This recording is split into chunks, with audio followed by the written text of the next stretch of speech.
ప్రభుత్వ స్థాపకుడు కాబోయే ముఖ్యమంత్రి గారు చంద్రబాబు నాయుడు గారిని హృదయపూర్వకంగా అందరూ కూడా స్వాగతం పలకాలి.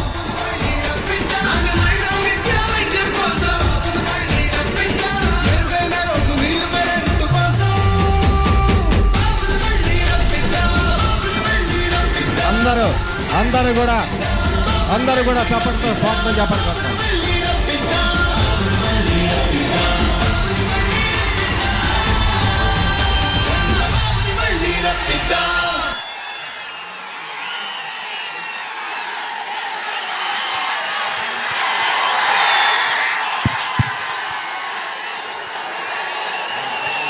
దయచేసి ఆ బోర్డులు దింపాలి.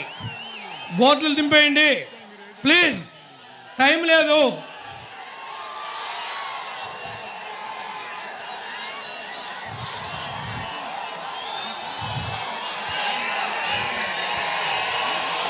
ఈరోజు మన జాతీయ పార్టీ అధ్యక్షులు గౌరవనీయులు కాబోయేటువంటి ముఖ్యమంత్రి గారు నారా చంద్రబాబు నాయుడు గారికి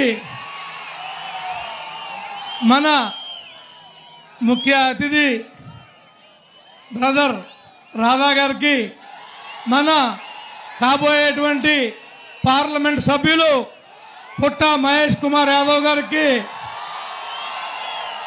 మన జిల్లా అధ్యక్షులు గన్ని వీరాంజనేయులు గారికి, ఈ కార్యక్రమానికి విచ్చేసినటువంటి తెలుగుదేశం, జనసేన, బీజేపీ నాయకులకు, కార్యకర్తలకు, మన కుటుంబ సభ్యులందరికీ కూడా ప్రతి ఒక్కరికి కూడా పేరు పేరున హృదయపూర్వకంగా నమస్కారాలు తెలియజేస్తా ఉన్నాం. ఈనాడు మనము ఎన్నికల కోసం ఏర్పాటు చేసినటువంటి ఈ కార్యక్రమంలో మరి మన నాయకులు తెనాలి కూడా వెళ్ళాలి కాబట్టి స్ట్రైట్గా మన నియోజకవర్గానికి సంబంధించినటువంటి 2-3 విషయాలు పెద్ద ఆయన దృష్టికి తీసుకుని వచ్చి మరి నేను సెలవు తీసుకుంటాను. ముఖ్యంగా మీరందరూ నిశ్శబ్దంగా ఉంటే మీటింగ్ నడుస్తుంది ప్లీజ్.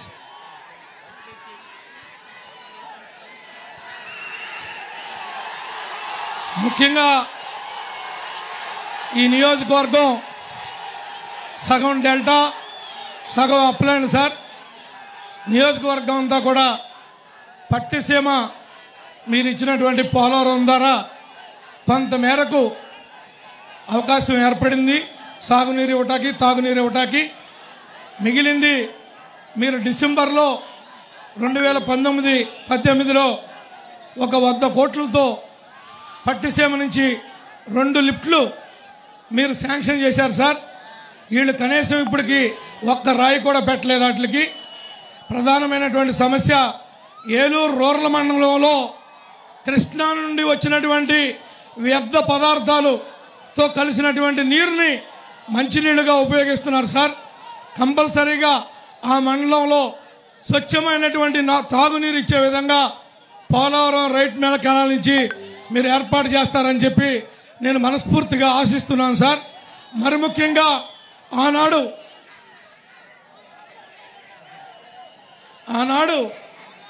మన నాయకులు, కార్యకర్తలు సీసీ రోడ్లు కానీ డ్రైన్లు కానీ వేసి చాలా ఇబ్బంది పడ్డాం సార్.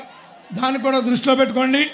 ఎట్టి పరిస్థితుల్లో ఈ నియోజకవర్గం నుండి ముచ్చటగా మీ యొక్క ఆశీస్సులతో 3వసారి అసెంబ్లీకి వెళతాను. నా నాయకులు, కార్యకర్తలు వీళ్ళు పంపిస్తారనేటువంటి పూర్తి విశ్వాసంతో ఉన్నాను సార్. ఈ విషయాన్ని మీ దృష్టికి తీసుకొస్తా ఉన్నా. అన్ని విధాలుగా కూడా నేను కానీ నా నాయకులు కానీ అనేక కేసుల్లో పడి ప్రతి వారం కోర్టులు తిరగటమే ఒక కార్యక్రమంగా ఉన్నాం సార్. అవన్నిటిని కూడా మీరు అధికారంలోకి వచ్చిన తర్వాత నాయకులను అందరినీ కూడా బయటపడేయాల్సినటువంటి అవసరం ఉంది. ఏ తప్పు చేయకుండా ఇబ్బంది పడ్డాం సార్. మరి ముఖ్యంగా మీరు మాకు ఇచ్చినటువంటి ఎంపీ క్యాండిడేట్ని మేము కూడా మాకున్నటువంటి పార్లమెంట్లో 7 ఏదైతే 2014 ఉన్నటువంటి ఉమ్మడి జిల్లా ఫలితాలు ఏమైతే ఉన్నాయో మళ్ళీ వాటిని తిరగరాసి మీకు కానుక ఇవ్వబోతున్నాము అని చెప్పి కూడా ఈ సందర్భంగా మీకు తెలియజేసుకుంటున్నాం సార్. మరి వీటన్నిటిని కూడా దృష్టిలో పెట్టుకుని తమరు నాకు ఈ అవకాశం ఇచ్చినందుకు ప్రత్యేకంగా అభినందనలు తెలియజేస్తున్నా, ధన్యవాదాలు తెలియజేస్తున్నా. జై తెలుగుదేశం, జై జనసేన, జై బీజేపీ.